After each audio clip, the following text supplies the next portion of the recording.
कहने का मतलब यहाँ पे हुआ कि जो टर्म्स हैं यहाँ पे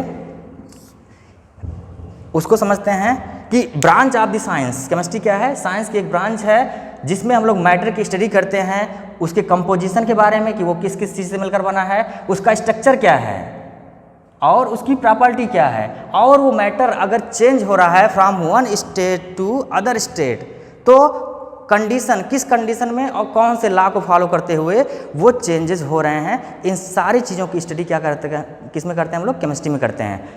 तो आई थिंक ये डेफिनेशन आप लोगों को क्लियर हो चुकी होगी। Now there are two mainly branch of the science which are the organic chemistry and inorganic chemistry. तो अगर वन बाय वन अगर हम बात करते हैं इनके बारे में, what is organic chemistry?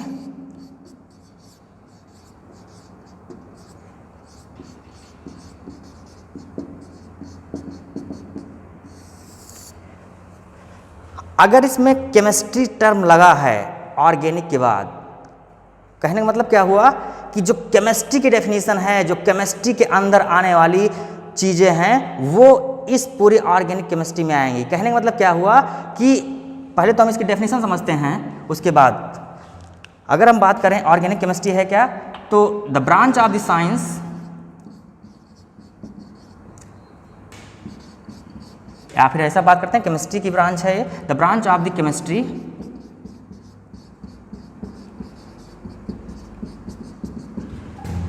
which deals with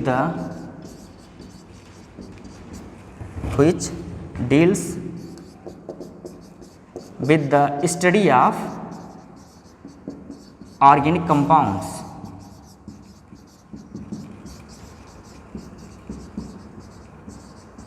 अब इसका मतलब क्या हुआ कि ऑर्गेनिक केमिस्ट्री में हम लोग क्या करेंगे, ऑर्गेनिक कंपाउंड्स के बारे में पढ़ेंगे, और ये किसकी ब्रांच है, केमिस्ट्री की ब्रांच है।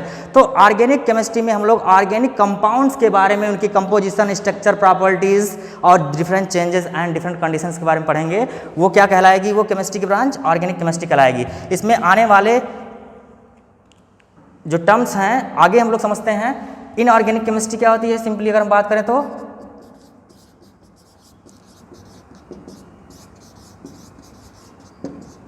ये क्या है, ये केमिस्ट्री की दूसरी ब्रांच है, inorganic chemistry, the branch of the chemistry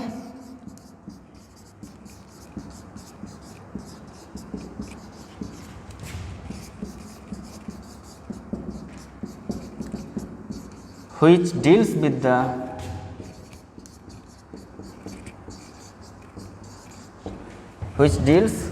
with the study of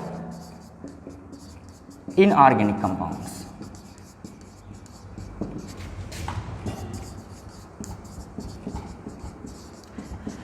कहने का मतलब क्या हुआ कि इनऑर्गेनिक केमिस्ट्री में हम लोग इनऑर्गेनिक कंपाउंड्स के कंपोजिशन, वही terms composition, structure, properties, different changes and different condition के बारे में पढ़ते हैं।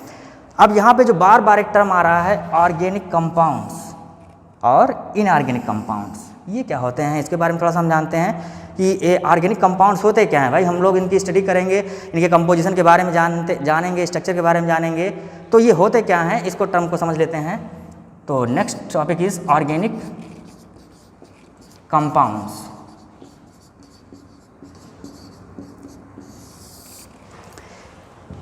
तो ऑर्गेनिक कंपाउंड्स क्या होते हैं,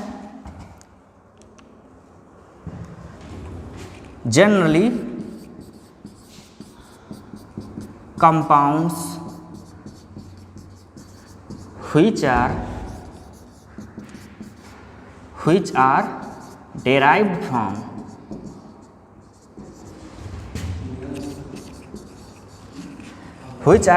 from living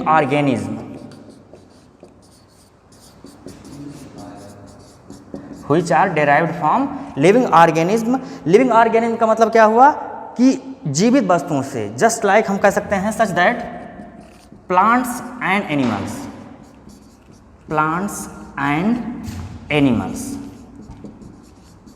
मतलब ऐसे कंपाउंड्स जिनको हम लोग प्लांट से अथवा एनिमल से क्या कर सकते हैं, डेराइव कर सकते हैं अथवा निकाल सकते हैं, ऐसे कंपाउंड्स क्या कहलाते हैं, ऑर्गेनिक कंपाउंड्स कहलाते हैं। अगर हम इसकी बात करें एग्जांपल्स की, तो फॉर्मिक एसिड,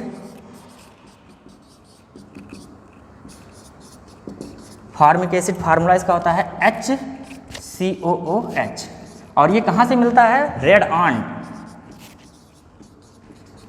लाल चींटियाँ जो नहीं होती हैं उनमें ये आपका फॉर्मिक एसिड पाया जाता है। तो लाल चींटियों की प्रॉपर्टी क्या है? जब भी आप लोग देखते होगे कि आपको चींटी काटती है तो आपको जलन सी महसूस होती है, वहाँ पे आपको जलन महसूस होती है, थोड़ा सा वहाँ पे मतलब वहाँ पे स्वेलिंग भी हो जाती है।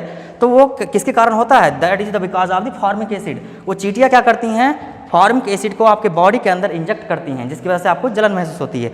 तो ये क्या है? कहने का मतलब ये कंपाउंड्स कहाँ से डेराइव हैं? Living organism, that is the red ant, लाल चींटियों से। ऐसे ही अगर एग्जाम्पल की बात करें हम लोग, एसिटिक एसिड की अगर हम बात कर लें, एसिटिक एसिड फार्मूला होता है CH3COOH। तो ये कहाँ से पाया जाता है? एक्चुअल में ये वाइंजर जिसको हम लोग हिंदी में सिरका बोलते हैं, तो इसको इसीलिए हिंदी में सिरके का अम्ल भी बोला जाता है। अब वाइंजर आपको कहाँ से मिलता है? आपको पता ही है, गन्ने को अगर हम लोग उसका फर्मेंटेशन करते हैं, उसको क्या करते हैं? सड़ाते हैं, तो वहाँ से आपको वाइंजर मिलता है। कहने का मतलब क्या है? वाइंजर भी फाइनली कहाँ से डेराइव्ड है? From the living organism, that is the आपका क्या नाम है उसको? शुगर केन बोलते हैं। शुगर केन से आपका ये एसिटिक एसिड मिल जाता है। ऐसे there are so many examples, there are so many organic compounds which are derived from the living particles, living organism. And अगर हम बात करें ऐसे ही जितने भी टाइप के एरोमेटिक कंपाउंड्स होते हैं, एरोमेटिक कंपाउंड्स जो भी होते हैं वो कहाँ से प्राप्त होते हैं? फूलों से। उन सारे कंपाउंड्स की मेन जो उत्पत्ति होती है उनको हम लोग कह सकते हैं कि उनको फूलों से उनको निकाला जा सकता है। तो there are so many other examples. Now अगर हम बात करें आगे इनऑर्गेनिक कंपाउंड्स की, तो इनऑर्गेनिक कंपाउंड्स क्या होते हैं इसको भी देख लेते हैं फिलहाल। तो now we will discuss here inorganic compounds. अगर हम बात करें इनऑर्गेनिक कंपाउंड्स क्या होते हैं, तो generally compounds which are derived from the non living organism. Non living organism क्या मतलब हुआ? कि जिनमें लाइवलेस पार्टिकल्स, मतलब जिनमें जान नहीं होती है, बेजान पार्टिकल्स, सच दैट हम कह सकते हैं रॉक्स से एंड मिनरल से। तो ऐसे कंपाउंड्स जिनको हम लोग रॉक्स से अथवा मिनरल से निकालते हैं अथवा बनाते हैं, ऐसे कंपाउंड्स क्या कहलाते हैं? इनऑर्गेनिक कंपाउंड्स कहलाते हैं। एग्जाम्पल के तौर पे जैसे आपका NaCl हो गया, HCl, H2SO4, NaOH etcetera, there are so many examples. तो these are the I have describe here chemistry, the two main branches of the chemistry, that is organic chemistry and inorganic chemistry, and accordingly we have seen that the organic compounds and inorganic compounds. Now we will start in the next lectures about all these terms which are comes in these topics, just like what are the compounds, compounds क्या होते हैं, ये सारे discussion हम लोग next lecture में करेंगे। Thank you so much.